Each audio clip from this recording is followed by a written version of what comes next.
नमस्कार। आज 27 अक्टूबर 2025 है और हम बात करने वाले हैं भारतीय शेयर बाजार की। आज क्या हुआ, जी सेंसेक्स निफ्टी में क्या हलचल रही, क्यों चढ़ा बाजार और क्या हैं अहम खबरें। बिल्कुल। हमारे पास आज के एनालिसिस हैं, कुछ न्यूज़ आर्टिकल्स हैं, एक्सपर्ट कमेंट्स भी हैं। हाँ कोशिश रहेगी कि इनसे खास बातें निकालें, समझें कि ये बाजार क्यों चला जी और हाँ, निवेशकों के लिए इसके क्या मायने हैं, खासकर जो रियल एस्टेट या इंटीरियर डिजाइन में है ना। बिल्कुल, उनके लिए भी जरूरी बातें हैं। तो चलिए शुरू करते हैं। जरूर।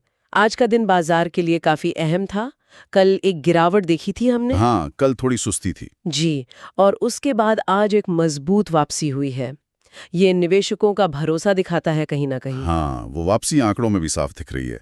बीएसई सेंसेक्स आज 567 अंक ऊपर, यानी करीब 0.67% की बढ़त 84,778.84 पर बंद हुआ। और एनएसई निफ्टी 50 उसने भी अच्छा परफॉर्म किया।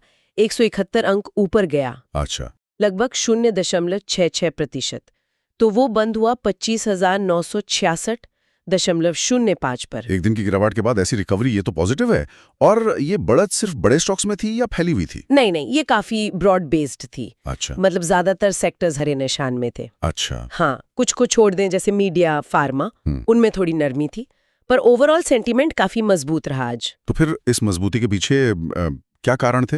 आज ऐसा क्या हुआ कि बाजार इतना उछला? देखिए, कई फैक्टर्स एक साथ काम कर रहे थे। पहले अगर ग्लोबल लेवल पर देखें तो अमेरिका से महंगाई के जो आंकड़े आए वो उम्मीद से थोड़े नरम थे। अच्छा, तो उसका क्या असर पड़ा? मतलब अमेरिका की महंगाई का यहाँ क्या लेना देना? देखिए, सीधा कनेक्शन है। जब यूएस में इन्फ्लेशन कम होने लगता है या उसके संकेत मिलते हैं, हाँ, तो उम्मीद बढ़ जाती है कि उनका सेंट्रल बैंक, फेडरल रिजर्व, शायद आगे ब्याज दरें घटाए। ओके। और जब वहां दरें कम होती हैं या कम होने की उम्मीद होती है, तो निवेशक वो ज्यादा रिटर्न के लिए भारत जैसे उभरते बाजारों में पैसा लगाते हैं। तो इसी उम्मीद ने आज सेंटिमेंट को बूस्ट दिया। समझ गया। मतलब ग्लोबल पैसा यहाँ आ सकता है सस्ते कर्ज और बेहतर रिटर्न की तलाश में। ये तो अच्छा है।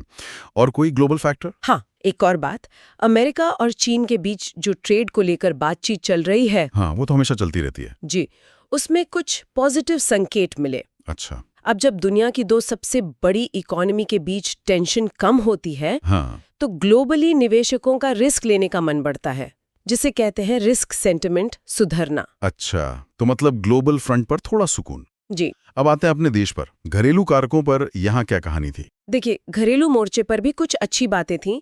अपना भारतीय रुपया वो हाल में दूसरी एशियन करेंसीज के मुकाबले मजबूत हुआ है। हाँ, ये मैंने भी सुना। किया है। रुपए की मजबूती से निवेशकों का भरोसा कैसे बढ़ता है, थोड़ा समझाएंगे? देखिए, जब रुपया स्टेबल होता है या मजबूत होता है, तो ये इकोनॉमी में एक तरह की स्थिरता दिखाता है। ठीक है। जो कंपनियां बाहर से सामान मंगाती हैं, यानी इंपोर्ट करती हैं, उनकी कॉस्ट कम हो जाती है। अच्छा। और जो विदेशी निवेशक हैं, उन्हें अपने इन्वेस्टमेंट पर अच्छा रिटर्न दिखता है डॉलर टर्म्स में। और आरबीआई का एक्शन वो भी एक कॉन्फिडेंस देता है कि भाई सेंट्रल बैंक नजर रखे हुए हैं। और कोई तकनीकी पहलू, चार्ट्स वगैरह क्या कह रहे थे? हाँ, टेक्निकली भी सेटअप ठीक लग रहा था। निफ्टी 50 जो है वो अपने अहम सपोर्ट लेवल, कहाँ पर है वो लेवल? करीब 25,700 से 25,800 के बीच, ये एक जोन है। ओके। सपोर्ट लेवल मतलब वो जगह जहां खरीदार एक्टिव हो जाते हैं, भाव को गिरने से रोकते हैं। तो निफ्टी इसके ऊपर बना हुआ है, ये ट्रेडर्स को भरोसा देता है। और दूसरा, निफ्टी अपने ऑल टाइम हाई के भी काफी नजदीक है। ये भी पॉजिटिव साइन है। तो ये हो गया कारण, ग्लोबल उम्मीदें, रिस्क सेंटिमेंट में सुधार, रुपए की मजबूती और टेक्निकल सपोर्ट। अब अगर टेक्निकल्स की बात कर ही रहे हैं, तो आगे निफ्टी के लिए कौन से लेवल्स देखने वाले होंगे, सपोर्ट और रेजिस्टेंस? जी, जैसा मैंने कहा, सपोर्ट तो वही 25,700 25,800 का जोन है। जी। जब तक इसके ऊपर है तब तक तेजी की गुंजाइश बनी रहती है। ये एक तरह से लक्ष्मण रेखा है फिलहाल। और ऊपर की तरफ कहाँ अटक सकता है बाजार? ऊपर जाएं तो पहला रेजिस्टेंस, जो एक साइकोलॉजिकल लेवल भी है, वो है 26,000 का है। अच्छा, राउंड फिगर। जी, अक्सर राउंड नंबर्स पर थोड़ी प्रॉफिट बुकिंग आती है। अगर निफ्टी इसे पार कर लेता है मजबूती से, हाँ। तो फिर अगला लेवल शॉर्ट टर्म में 26,500 के आसपास दिख सकता है। इन लेवल्स पर ट्रेडर्स को थोड़ा अलर्ट रहना चाहिए, देखना चाहिए कि बाजार कैसे रिएक्ट करता है। ठीक है, तो टेक्निकली मामला दिलचस्प है। अच्छा, इस माहौल में कौन से स्टॉक्स या सेक्टर्स आज सुर्खियों में थे? कहाँ ज्यादा एक्शन था? आज देखिए, टेलीकॉम और इंफ्रा जैसे जो घरेलू इकोनॉमी से जुड़े सेक्टर्स हैं, उनकी कुछ स्टॉक्स में अच्छी तेजी थी। भारती एयरटेल का नाम तो खास तौर पर लेना होगा, बहुत अच्छा चला आज। हाँ, भारती एयरटेल, वो तो टॉप गेनर्स में था, नया हाई भी बनाया उसने। और गिरावट कहाँ थी? कौन से शेयर या सेक्टर दबाव में थे? दूसरी तरफ कुछ बड़े नामों में, खासकर कुछ बैंकिंग और आईटी स्टॉक्स में थोड़ी सुस्ती दिखी। कह सकते हैं प्रॉफिट बुकिंग हुई। जैसे कोटक महिंद्रा बैंक का शेयर आज नीचे बंद हुआ। तो मतलब बड़े स्टॉक्स में मिला जुला रिएक्शन था, पर ओवरऑल मोमेंटम पॉजिटिव साइड पर था। चलिए, अब कुछ बड़ी खबरों पर आते हैं और उनका मतलब समझने की कोशिश करते हैं। पहली खबर FIS से जुड़ी है, विदेशी निवेशक। सुनने में आया है कि इस साल काफी पैसा निकाला है उन्होंने भारत से। हाँ, ये आंकड़ा काफी चर्चा में है। रिपोर्ट्स के मुताबिक 2025 में अब तक, मतलब जनवरी से अभी तक, करीब $17 बिलियन की नेट सेलिंग हुई है इंडियन इक्विटी मार्केट से। $17 बिलियन? जी, और ये पूरे एशिया के उभरते बाजारों में सबसे ज्यादा आउटफ्लो है, तो चिंता की बात तो है। ये तो बड़ी रकम है। तो क्या सरकार, RBI कुछ कर रहे हैं इसके जवाब में? हाँ, और यही बात थोड़ी इंटरेस्टिंग हो जाती है।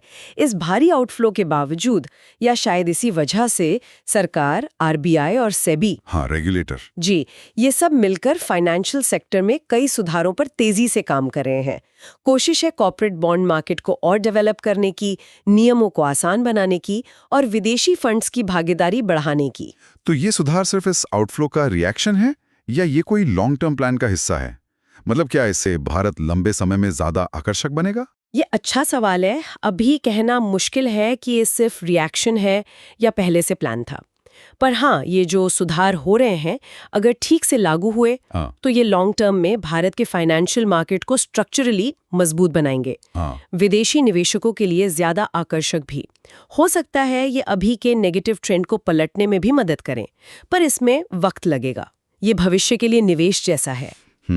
अगली खबर रुपए पर। हमने बात की कि अक्टूबर में अच्छा परफॉर्म कर रहा है, बाकी एशियाई करेंसी से बेहतर। ऐसा क्यों? जी, अक्टूबर का महीना रुपए के लिए अच्छा रहा है। ये कई एशियाई करेंसीज के मुकाबले या तो मजबूत हुआ है या कम गिरा है। इसके पीछे दो मेन कारण है। एक तो RBI का इंटरवेंशन जब जरूरत हुई, और दूसरा अक्टूबर में FPI यानी फॉरेन पोर्टफोलियो इन्वेस्टमेंट का अच्छा फ्लो रहा। इक्विटी और बॉन्ड दोनों मिलाकर करीब $2.7 बिलियन आया है। अच्छा, 2.7 बिलियन। जी, तो इन दोनों चीजों ने मिलकर रुपये को 8 प्रति डॉलर के आसपास स्टेबल रखने में मदद की। और जैसा आपने पहले कहा था, मजबूत रुपया इंपोर्टर्स के लिए अच्छा है, रिस्क कम करता है, सेंटीमेंट सुधारता है। बिल्कुल, पूरी इकोनॉमी के लिए एक पॉजिटिव सिग्नल है ये, खासकर जब ग्लोबल अनिश्चितता हो। चलिए, अब एक ऐसे सेक्टर पर आते हैं जिसमें हमारे कई सुनने वालों की दिलचस्पी हो सकती है, रियल एस्टेट। सुनने में आया है कि फंडिंग के लिहाज से कुछ बड़ा हुआ है इस सेक्टर में। ये वाकई एक बड़ी और पॉजिटिव खबर है। आंकड़े बता रहे हैं कि भारतीय रियल एस्टेट इंडस्ट्री ने पिछले 7 सालों में सबसे ज्यादा फंड जुटाया है। कितना? करीब 23,000 करोड़ से भी ज्यादा। वाह, 23,000 करोड़। जी, ये दिखाता है कि निवेशकों का भरोसा इस सेक्टर में लौट रहा है। वो पैसा लगाने को तैयार है। तो इसका रियल एस्टेट पर और उससे जुड़े जैसे इंटीरियर डिजाइन वगैरह पे क्या असर पड़ेगा? ये एक बहुत स्ट्रॉन्ग मैक्रो सिग्नल है। देखिए, जब रियल एस्टेट में इतना पैसा आता है तो मतलब नए प्रोजेक्ट शुरू होंगे, रुके हुए पूरे होंगे, कंस्ट्रक्शन एक्टिविटी बढ़ेगी। हाँ, जाहिर है। और जब कंस्ट्रक्शन बढ़ता है तो फिर घरों को, ऑफिसेज को सजाने संवारने का काम, यानी इंटीरियर डिजाइन सर्विसेज, प्रोडक्ट्स, इनकी मांग तो बढ़ेगी ही। तो ये खबर खास तौर पर उन लोगों के लिए अच्छी है जो इंटीरियर डिजाइन बिजनेस में हैं, शायद सिलीगुड़ी जैसे शहरों में भी। निश्चित रूप से रियल एस्टेट में तेजी का सीधा पॉजिटिव असर इंटीरियर डिजाइन पर पड़ता है। ये उनके लिए नए मौके बना सकता है। इस ट्रेंड पर उन्हें नजर रखनी चाहिए। एक और सेक्टर जो आजकल खूब चल रहा है, जिसने निवेशकों को काफी अच्छा रिटर्न दिया है, कैपिटल मार्केट्स वाली कंपनियां, जैसे ब्रोकरेज, एक्सचेंज वगैरह। हाँ, ये सेक्टर तो पिछले 1 साल से कमाल कर रहा है।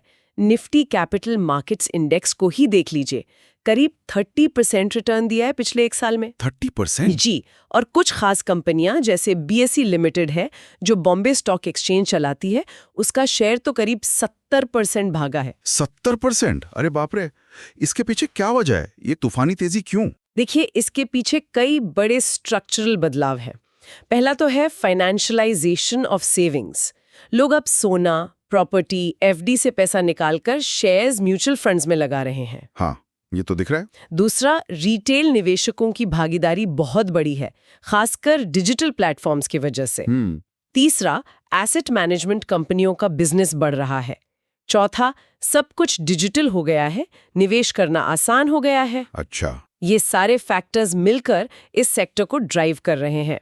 ये एक मजबूत थीम है, इस पर निवेशकों की नजर रहनी चाहिए। अब कुछ खास स्टॉक्स पर आते हैं। भारतीय एयरटेल का जिक्र हुआ था, उसका क्या अपडेट है? हाँ, जैसा हमने कहा, भारतीय एयरटेल आज काफी स्ट्रांग था। उसने आज अपना नया 52 वीक हाई बनाया, लगभग 2081 रुपए के आसपास। अच्छा। ये टेलीकॉम सेक्टर में मजबूती और कंपनी की अच्छी परफॉर्मेंस दिखाता है। और एनालिस्ट की तरफ से कोई स्टॉक रिकमेंडेशंस इस हफ्ते के लिए? हाँ, कुछ ब्रोकरेज हाउसेज ने इस हफ्ते के लिए कुछ नाम सुझाए हैं, जैसे लॉरिस लैब्स और 361 वैम। एनालिस्ट को लगता है कि इनके फंडामेंटल्स और जिस थीमेटिक ग्रोथ में ये है, उसे देखते हुए इनमें 20% से ज्यादा की अपसाइड आ सकती है। अच्छा। पर हाँ, ये याद रखना जरूरी है कि ये सिर्फ एनालिस्ट की राय है। निवेश का फैसला हमेशा अपनी रिसर्च और रिस्क के हिसाब से ही करना चाहिए। बिल्कुल सही, ये जानकारी काम की है, पर फैसला निवेशक का अपना। तो इन सब बातों को मिलाकर देखें, बाजार की चाल, खबरें, सेक्टर्स, निवेशकों के लिए क्या संदेश है, क्या स्ट्रैटेजी होनी चाहिए अभी? देखिए, बाजार में मोमेंटम मजबूत है। निफ्टी अपने रिकॉर्ड हाई के पास है। जो मीडियम टर्म के निवेशक हैं, उनके लिए बाजार में कोई गिरावट आती है, खासकर वो 25,700, 25,800 के सपोर्ट जोन के पास, हाँ। तो उसे खरीदने के मौके की तरह देखा जा सकता है। और जो शॉर्ट टर्म ट्रेडर्स हैं, उनके लिए? शॉर्ट टर्म ट्रेडर्स को ऊपर के रेजिस्टेंस लेवल्स पर ध्यान देना चाहिए, 26,000 और फिर 26,500। देखना होगा कि बाजार इन लेवल्स पर कैसे रिएक्ट करता है, क्या ब्रेकआउट देता है या वहां से घूमता है। उसी हिसाब से वो अपनी रणनीति बना सकते हैं। थोड़ी सावधानी जरूरी है इन लेवल्स पर। कौन से सेक्टर्स पर खास नजर रखनी चाहिए आगे? जैसा हमने डिस्कस किया, डोमेस्टिक डिमांड वाले सेक्टर्स जैसे टेलीकॉम, इंफ्रा, कैपिटल मार्केट्स और रियल एस्टेट, ये स्ट्रक्चरली मजबूत लग रहे हैं। अच्छा। इनमें अच्छी क्वालिटी की कंपनियों में मौके ढूंढे जा सकते हैं। लेकिन रिस्क भी तो होंगे, सब कुछ ठीक ही तो नहीं हो सकता। नहीं, बिल्कुल नहीं। सावधानी तो हमेशा जरूरी है, खासकर जब बाजार इतना चढ़ चुका हो। ग्लोबल रिस्क अभी भी है, जैसे जियोपॉलिटिकल टेंशन कहीं बढ़ ना जाए, या इन्फ्लेशन फिर से बढ़ने लगे, या बाहर ब्याज दरें लंबे समय तक ऊंची रह जाए। और विदेशी निवेश का फ्लो वो भी तेजी से बदल सकता है। तो डाइवर्सिफिकेशन और रिस्क मैनेजमेंट ये बहुत जरूरी है। और आखिर में एक बार फिर से उन सुनने वालों के लिए जो रियल एस्टेट और इंटीरियर डिजाइन में इंटरेस्टेड हैं, उनके लिए क्या टेक अवे है? उनके लिए सबसे बड़ा टेक अवे है रियल एस्टेट फंडिंग में जो उछाल आया है। हाँ। ये उनके बिजनेस के लिए एक बहुत पॉजिटिव माहौल बना रहा है। जैसा हमने कहा, रियल एस्टेट में निवेश बढ़ेगा तो इंटीरियर डिजाइन की मांग भी बढ़ेगी। वो इस पॉजिटिव माहौल को अपनी मार्केटिंग में, अपनी प्लानिंग में इस्तेमाल कर सकते हैं। ये बता सकते हैं कि कैसे रियल एस्टेट बूम के साथ नए घरों, ऑफिसों को अच्छा बनाने की जरूरत पड़ेगी, और इसमें उनका रोल अहम होगा, चाहे वो सिलीगुड़ी में हो या कहीं और। बहुत बढ़िया। तो आज की इस चर्चा को यहीं समेटते हैं। संक्षेप में कहें तो 27 अक्टूबर 2025 का दिन भारतीय बाजारों के लिए एक मजबूत वापसी का दिन था। सेंसेक्स और निफ्टी दोनों अच्छी बढ़त के साथ बंद हुए। बिल्कुल।